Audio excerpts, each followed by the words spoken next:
ሰላም ውድ ቻናላችን ቤተሰቦች ሰላማችሁ ይብዛ በያላችሁበት። እንኳን ወደ ንስር አካዳሚ ዩቲዩብ ቻናል በሰላም መጣችሁ። ለዚህ ዩቲዩብ ቻናል አዲስ ከሆናችሁ ሰብስክራይብ፣ ላይክ፣ ሼር በማድረግ አበረታቱን። ለእናንተ የአንድ ደቂቃ ስራ ናት፣ ለእኛ ግን ይጠቅመናል፣ ያበረታታናል፣ ለብዙ ሰዎች ላይ እንዲደርስ ይሆንልናል ማለት ነው። እንደሚታወቀው በዚህ ዩቲዩብ ቻናል መሰረታዊ የእንግሊዝኛ ትምህርትን ከመጀመሪያው ጀምረን እየተመማር እንገኛለን። በተለይም ደግሞ ብዙ ኢትዮጵያ ሕዝብ የሚጠቀመውን አማርኛ በእንግሊዝኛ ፎከስ አድርገን እየሰራ እንገኛለን ማለት ነው። ሁሌም እንደምላችሁ በተለያዩ ሶሻል ሚዲያ ላይ ገብታችሁ ከጓደኞቻችሁ ጋር ቻት ማድረግ ብትፈልጉ ለምሳሌ ቴሌግራም፣ ኢንስታግራም ሊሆን ይችላል፣ ፌስቡክ ሊሆን ይችላል፣ ኢሞ፣ ዋትሳፕ ገብታችሁ ከጓደኞቻችሁ ጋር ቻት ማድረግ፣ ሀሳባችሁን መግለጥ፣ መልእክታችሁን ማስተላለፍ ብትፈልጉ ከዛም አልፎ ደግሞ ዩቲዩብ ላይ እና ቲክታክ ላይ ገብታችሁ ኮመንት ማንበብ መጻፍ ብትፈልጉ ብዙ የኢትዮጵያ ሕዝብ የሚጠቀመው አማርኛም አይደለም ዳይሬክት እንግሊዝኛም አይደለም አማርኛ በእንግሊዝኛ ማለት ነው ብዙ የኢትዮጵያ ሕዝብ የሚጠቀመው። ስለዚህ እሱን ለመስራት ደግሞ ለመለማመድ እኛ እዚህ ጋር አሪፍ አድርገን ጠቃሚ ቪዲዮዎችን እየሰራ እንገኛለን። ከእናንተ የሚጠበቀው እስክሪብቶና ወረቀት እያዛችሁ ፕራክቲስ ማድረግ ነው ማለት ነው። ከዛ በተረፈ አሁን ሁሌም እንደምላችሁ አማርኛ በእንግሊዝኛ በጣም ቀላል ነው። በተለይ አማርኛ ማንበብ መጻፍ ለሚችሉ ልጆች እመኑኝ የአንድ ወር የሁለት ወር ትምህርት ነው ማለት ነው። አማርኛ በእንግሊዝኛ ምንድን ነው? የእንግሊዝኛ ሌተሮችን ስሞል ሌተርና ካፒታል ሌተሮችን መለየት፣ ከዛ የአማርኛ 34ቱን ፊደል ወደ እንግሊዝኛ መቀየር፣ ከዛ አለቀለት በቃ። አማርኛ በእንግሊዝኛ በጣም ተራ ነገር ነው። ትንሽ ከበድ የሚል ዳይሬክት እንግሊዝኛው በቃ ትንሽ ሰዓት ይወስዳል። እሱ ሊያስቸግር ይችላል። እንዴት እንደሚነበብ እንዴት እንደሚጻፍ ትንሽ ሊያስቸግር ይችላል እንጂ አማርኛ በእንግሊዝኛ እመኑኝ በጣም ቀላል ነው ማለት ነው። ስለዚህ ሰዓት ያላችሁና ኦንላይን ትምህርቱን መማር ለምትፈልጉ ልጆች እኛ ትምህርቱን ኦንላይን ከሰኞ እስከ ዓርብ በዙም፣ በቴሌግራም፣ በኢሞ እናንተን ደስ በሚላችሁ ሶሻል ሚዲያ አማራጭ እያስተማር እንገኛለን። ስልክ ቁጥራችን እዚህ ጋር አለላችሁ። ሀይበሉን ደውሉልን፣ ማውራት እንችላለን ማለት ነው። በዛሬ ትምህርታችን ደግሞ ይዤላችሁ የመጣው ከየስ ከበ ያሉ የአማርኛ ፊደሎችን እንዴት አድርገን ወደ እንግሊዝኛ እንቀይራለን። ከዛ ውስጥ ደግሞ ቃላቶችን እየመሰረትን አብረን የምናይ ይሆናል። እስክሪብቶና ወረቀት ይዛችሁ እስከ መጨረሻው ድረስ ተከታተሉኝ ማለት ነው። ልጀምር። እዚህ ጋር እንደምታዩት የአማርኛ የየንዘር ወይም ስድስተኛዋን ይን ለመጣፍ የእንግሊዝኛ ፊደል ማን ታስፈልገናለች? ዋይ ታስፈልገናለች ማለት ነው። ስለዚህ ዋይ የየንዘር ሰባቱንም ለመጣፍ ዋና ቋሚ ኮንሶናንት ተነባቢውና ታገለግለናለች ማለት ነው። ዋይ ይህ ስንል ኦኬ። የነንዘር ደግሞ ለመጣፍ ኤን ታስፈልገናለች። አሁን ምሳሌ ኤን ስንል ነ ድምጣቸው ራሱ በቃ አብሮ ይመጣል ማለት ነው። አልሸመድር ካላችሁ ድምጣችሁ አፋችሁ ላይ የሚመሳሰል ነገር አለው ማለት ነው። ምሳሌ አሁን ኤን ስንል ነ የሚል ድምፅ አለው። እሺ የአማርኛ ኝን ለመጣፍ ደግሞ ጂና ኤን። እዚህ ጋር ብዙ ተማሪዎች ሁሌ ስትሸወዱ ያለው ማለት ነው። በቃ ሁለት ነው የሚያስፈልግ፣ ከሌላ ፊደሎች ለየት ያደርጋታል። ለምሳሌ የኝን ዘር ለመጣፍ ዋና ቋሚ የሆነው ማን ነው? ጂና ኤን ነው። ከዛ አንደኛ ላይ ሁለተኛ ላይ ዩ እያል እንቀጥላለን ማለት ነው። እሺ የአማርኛ ፊደል ከን ለመጣፍ ኬን እንጠቀማለን። ኦኬ እንደ ው የምትነበብ ደግሞ ደብሊው የወንዘር ሙሉ ለመጣፍ ቋሚውና ትጠቅመናለች ማለት ነው። እንደ ዝ የምትነበብ ደግሞ ዜድ፣ ዝ ስንል ዜድ አፋችን ላይ ራሱ አለ ማለት ነው። እንደ ዥ የምትነበብ ደግሞ እዚህ ጋር ሁለት ተነባቢ ነው የሚያስፈልገን፣ ዜድና ኤች መሸምደድ ማለት ነው። እንደ ድ የምትነበብ ደግሞ ዲ ናት ማለት ነው። ድ ስንል ዲ አፋችን ላይ ራሱ ይመጣል ማለት ነው። እንደ ጂ የምትነበብ ደግሞ ጄ ናት፣ ጄ። እንደ ግ የምትነበብ ደግሞ ጂ፣ እንደ ግ የምትነበብ ማለት ጂ ናት ማለት ነው። እዚህ ጋር ብዙ ተማሪዎች ሲምታታባቸው ያለው የጀንና የገን ማለት ነው። እንደ ጀ፣ እንደ ግ ደግሞ ይችኛዋ ማለት ነው። አሁን ምሳሌ የጀን ዘር ለመጣፍ ይችን ትጠቀማላችሁ ግን አይደለም። ኦኬ እንደ ጥ የምትነበብ ደግሞ ቲ ናት።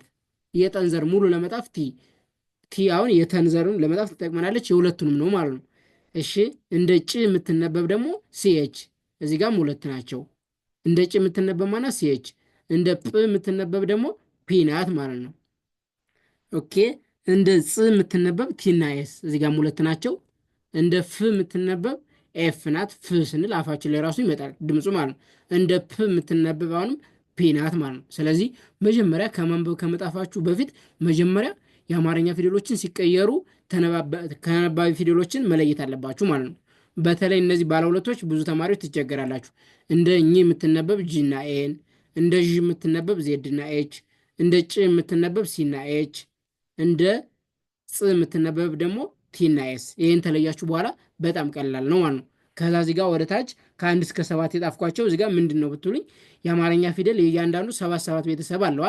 አሁን እዚህ ጋር ኤንን ዋና ተነባቢ ታልናት የነን ዘር ሙሉ ለመጣፍ ኤን ብቻ አጠቅመንም። ኤንን ታወቅናት ቋሚዋ ናት እንጂ አንደኛ ፊደል ለመጣፍ ኢን እንጠቀማለን፣ ቫውል ኢን።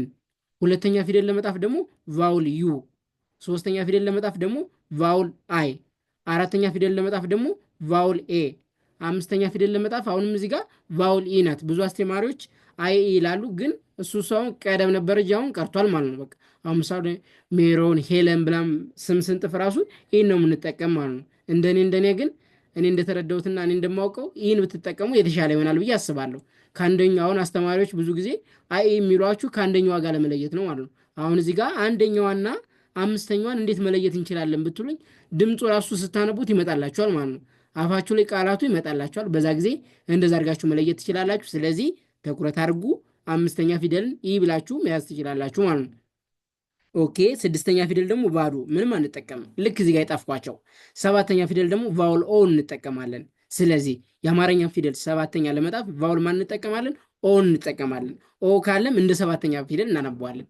ይቺ የ5 ደቂቃ ስራ ወይም የ3 ደቂቃ ስራ ቆም ብላችሁ መሸምደድ።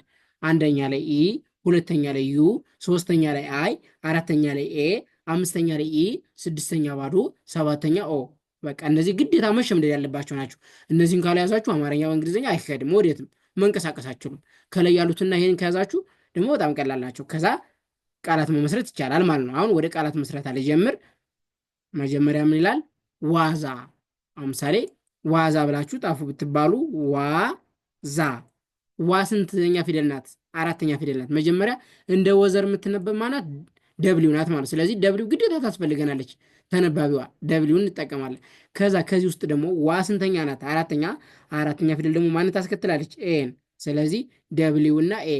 ይቺ ኤ የምትነበብ በግራ በኩል ካለችዋ ፊደል ጋር ናት ማለት። ስለዚህ ዋ በአንድ ላይ ዋ ዛ ይላል። ደግሞ ዛን ለመጣፍ እንደ ዘዘር የምትነበብ ተነባቢዋ የእንግሊዝኛ ፊደል ማለት ዜድ ናት። የዘንዘር ማለት ነው ዜድ። ስለዚህ ዜድ ናመጣና አሁንም ዛ ስንተኛ ናት? አራተኛ ናታ። ኤን አመጣታለሁ ማለት ነው። ስለዚህ በአንድ የሚሆን ማለት ነው ዋዛ የሚለው እንደዚህ ጣፍኩት ማለት ነው። ዋ ዛ። አያችሁ እንዴት ቀላል እንደሆነ ከዚህና ከዚህ እያጣመር። ኦኬ። ቀጣይ ደግሞ ዘዴ። ዘዴ ብላችሁ መጣፍ ብትፈልጉ ዘዴ ዘዴ። እንደዛ የምትነበብ ማናት? ዜድ ናታ። ዘ ስንተኛ ፊደል ናት? አንደኛ። አንደኛ ላይ ደግሞ ቫውል ማንንም ወስድ? ኢን ወስድ። ስለዚህ ዜድና ኢን እጠቀማለሁ። ዴ ይላል። እንደ ደዘር የምትነበብ ማናት? ዲ ናት። ስለዚህ ዲን ወስዳለሁ። አሁንም ዴ አምስተኛ ናታ። ኢን ወስዳለሁ። ስለዚህ ዘዴ የሚለውን እንደዚህ መጣፍ ይችላለሁ ማለት ነው። ዘዴ ዘዴ። ኦኬ። ቀጣይ ደግሞ ምን ይላል? ጸጋ። ጸጋ የሚል ስም ታውቃላችኋ? ጸጋ ብላችሁ ጣፉ ብትባሉ ጸጋ። አሁን ይችን እርግጠኛ ነኝ ብዙ ተማሪዎች ትሸውዳላችሁ። በቃ አማርኛ በእንግሊዝኛ ማንበብ መጣፍ የቻላችሁ ልጆች። ምክንያቱም ምንድነው እዚህ ጋር ጸ በሶስት ፊደል ነው የምትጣፍ። ጸ እንዴት እንደምትጣፍ ብዙ ጊዜ ታስቸግራችኋለች፣ ለመያዝ ራሱ ታስቸግራለች ማለት ነው። እዚህ ጋር ጠን ማናት? እንደ ጸ የምትነበብ ቲኤስ ቋሚ ናት። በቃ እንዳትረሱ አደራ አደራ። ቲኤስ። ጸ ስንተኛ ፊደል ናት? አንደኛ ናት። አንደኛ ደግሞ ኢን ወስዳለሁ ማለት ነው። ስለዚህ ቲኤስኢ ጋ ትላለች። ጋ ደግሞ የጋ አራተኛ ፊደል ናት። መጀመሪያ እንደገ የምትነበብ ተነባቢ ፊደል ማናት? ጂ ናት ማለት ነው። ስለዚህ ጋ ደግሞ አራተኛ ስለሆነች ቫውል ኤን ወስዳለው። ጂና ኤ በአንድ ላይ ጸጋ ጸጋ ብለን መጻፍ እንችላለን ማለት ነው። ኦኬ። ኔክስት ደግሞ ዲዳ። ዲዳ ብላችሁ መጻፍ ብትፈልጉ ዲዳ በአንድ ላይ ዲዳ። እንደደ የምትነበብ አሁን ማናት? ዲ ናት ማለት ነው። እዚህ ጋር ሁለቱም ዲም ዳም አራተኛ ስለሆኑ ስለዚህ እንደደ የምትነበብ ማናት? ዲ ናት ማለት ነው። ዲ ስንተኛ ፊደል ናት? የደ ሶስተኛ ፊደል። ሶስተኛ ፊደል ደግሞ ቫውል ማንን የሚወስዱ? አይን ማለት ነው። ስለዚህ ምን ላደርጋለሁ? ዲና አይ ያደርጋለሁ። ዲና አይ ያደርጋለሁ። ዳ ስንል ደግሞ አሁንም ዳ የደዘር ናት። ስንተኛ ናት? አራተኛ ናት። ቫውል ማንን ትወስዳለች? ኤን ትወስዳለች። ስለዚህ ዲና ኤ በአንድ ላይ ዲዳ የሚለው እንደዚህ ጣፋል ማለት ነው። ዲዳ። ኦኬ። ቀጣይ ደግሞ ሮጠ። ሮጠ ብላችሁ መጣፍ ብትፈልጉ ሮጠ እንደ ረዘር የምትነበብ የእንግሊዝኛ ፊደል ማናት? አር ናት ማለት ነው። እንደ ረዘር የምትነበብ አር ናት። ስለዚህ የአር ፊደል ደግሞ ሮ ስንተኛ ናት? ሰባተኛ ናት። ስለዚህ ሰባተኛ ደግሞ አርና ኦ እንጠቀማለሁ። አርና ኦ ሮጠ። እንደ ጠዘር የምትነበብ ማናት? ደግሞ ቲ ናታ። የጠዘር አንደኛ ናት። ስለዚህ ቲና ኢ ሮጠ ሮጠ ብለን እንደዚህ መጣፍ እንችላለን። ኦኬ። ቀጣይ ደግሞ ጻፈ። ጻፈ ብለን መጣፍ ብንፈልግ ጻፈ። ጻ እንደ ጻ የምትነበብ እዚህ ጋር ማለት ቲና ኤስ ናቸው፣ ባለ ሁለት ናቸው እንዳትረሱ። ከዛ ጻ ደግሞ አራተኛ ናት። አራተኛ ቫውል ኤን ትወስዳለች። ስለዚህ ቲኤስኤ ጻ፣ ፈ ደግሞ አንደኛ ናት፣ ኤፍ እና ኢ። ስለዚህ በአንድ ላይ ጻፈ የሚለው እንደዚህ መጣፍ ይችላለሁ ማለት ጻፈ፣ ጻፈ።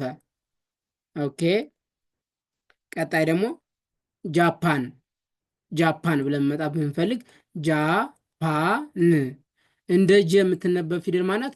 ተነባቢዋ ጄ ናት ማለት ነው። ስለዚህ ጄን ወስድና ጃ ደግሞ እግሯ አጭር ናታት። ወደዚህ የአማርኛ ፊደል የግራ እግሯ አጭር ደግሞ አራተኛ ናት። ስለዚህ አራተኛ ፊደል ደግሞ ማን ነው? ቫውል ኤን ትወስዳለች።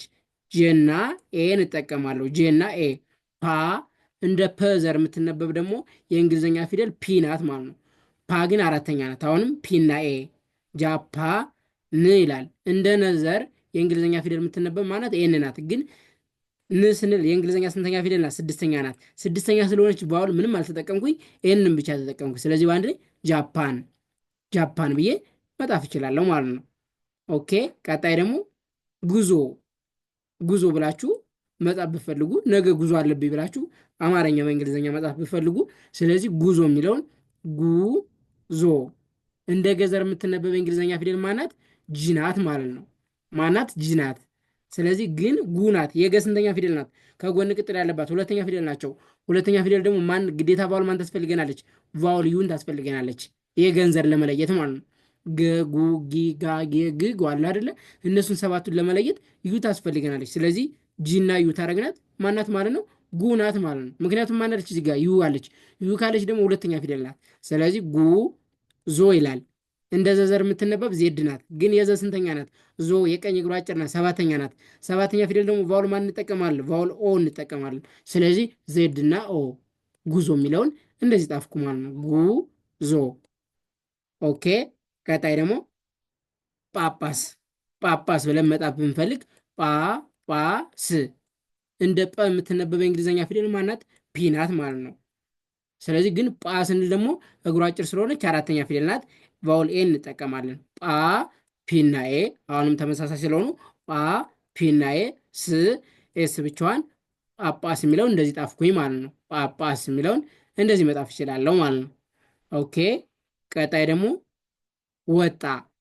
ወጣ ብለን መጣፍ ብንፈልግ ወጣ እንደ ወ የምትነበብ የእንግሊዝኛ ተነባቢ ፊደል ማናት? ደብሊው ናት። ወ ደግሞ ስንተኛ ናት? አንደኛ ናት። ስለዚህ ደብሊው እና ኢ ወጣ ይላላ። እንደ ጠ የምትነበብ ደግሞ የእንግሊዝኛ ፊደል ቲ ናት አይደለ? ጣ ግን ስንተኛ ናት? አራተኛ ናት። ስለዚህ አራተኛ ማን ወስዳለሁ? ቫውል ኤ ነው ወስዳለሁ። ቲና ኤ። ስለዚህ በአንድ ላይ ወጣ የሚለው እንደዚህ ጥፋለሁ ማለት ነው። ወጣ። ኦኬ። ቀጣይ ደግሞ ገዥ። ገዥ ገዥ ገዢ ይናል። በአንድ ላይ እንደገ የምትነበብ ጂና ኤ ናቸው። ዢ ደግሞ እዚህ ጋር ባለ ሁለት ፊደል ናት። ዢ ስድስተኛ ስለሆነች ዜድ ና ኤችን እንጠቀማለሁ። ገዥ የሚለው እንደዚህ መጣፍ ይችላለሁ ማለት ነው። ገዥ ገዥ። ኦኬ። ቀጣይ ደግሞ ጎጆ። ጎጆ ጎጆ ጎ የገ ስንተኛ ፊደል ናት? ሰባተኛ ፊደል ናት። እንደገ የምትነበብ የእንግሊዝኛ ፊደል አሁንም በድጋሚ ማናት? ጂ ናት። ግን የገ ስንተኛ ናት? ሰባተኛ ናት። ሰባተኛ ፊደል ደግሞ ቫውል ማን እንጠቀማለን? ኦ እንጠቀማለሁ። ስለዚህ ጂና ኦ ጎ ጆ። እንደ ጀ የምትነበብ አሁንም ጄ ናት። የጀ ስንተኛ ፊደል ናት? ሰባተኛ ናት። ስለዚህ ማን እንጠቀማለን ማለት ነው? ጄንና ኦን በአንድ ላይ ጎጆ የሚለው ሲጣፍ ይሄን ይመስላል ማለት ነው። ጎጆ። ኦኬ። ቀጣይ ደግሞ ዜና። ዜና ብለን ጻፉ ብንባል ዜና አሁንም እንደዛ የምትነበብ የእንግሊዝኛ ፊደል ዜድ ናት። ዜ ደግሞ አምስተኛ ስለሆነች አምስተኛ ደግሞ ቫውል ኢ እንጠቀማለን። ዜድ እና ኢ ና የና አራተኛ ፊደል ናት። እንደነ የምትነበብ የእንግሊዝኛ ፊደል ኤን ነበረቻ። ና ደግሞ አራተኛ ደግሞ ቫውል ማን አለ? ኤ አለ። ስለዚህ ዜድ ኢ ኤን ኤ ይሆናል ሲጣፍ ማለት ነው። ዜና ዜና ዜና። ኦኬ። ቀጣይ ደግሞ ገና ገና ገና እንደገ የምትነበብ ጂና ኢ ናቸው። እና ደግሞ ከለያየናት ናት። የና አራተኛ ፊደል ስለሆነች ኤን ኤ በአንድ ላይ ገና ይላል ማለት ነው። ገና። ኦኬ። ቀጣይ ደግሞ ፓፓያ። ፓፓያ ጻፉ ብትባሉ ፓፓያ እንደ ፐ የምትነበብ የእንግሊዝኛ ፊደል ማናት? ፒ ናት ማለት ነው። ፓ ግን ስንት ናቸው? እዚህ ጋር ሁለቶችም ተመሳሳይ ናቸው። የፐ አራተኛ ፊደል። ስለዚህ አራተኛ ላይ ቫውል ማን ነው የምንጠቀም? ቫውል ኤ እንጠቀማለን ማለት ነው። ቫውል ኤ። ስለዚህ ፓ ፒና ኤ፣ ፓ አሁንም ፒና ኤ። ያ እንደ የምትነበበ የእንግሊዝኛ ፊደል ማናት? ዋይ ናት አይደለ? ያ ደግሞ የእንግሊዝኛ አራተኛ ናት። ስለዚህ ኤ እንጠቀማለሁ። ዋይ እና ኤ። ስለዚህ ፓፓያ የሚለው ሲጣፍ ይሄን ይመስላል ማለት ነው። ፓፓያ ፓፓያ። ስለዚህ ዛሬ ትምህርታችን ከየ እስከ ፐ ያሉ የአማርኛ ፊደሎችን ወደ እንግሊዝኛ ቀይረን ከዛ ደግሞ ከቫውሎች ጋር አብረን እያጣመር እንዴት አድርገን ቃላት መመስረት እንችላለን የሚለው ነበር። እስከ መጨረሻው ድረስ ስለተከታተላችሁን ከልብ እናመሰግናለን። ቴንኪዩ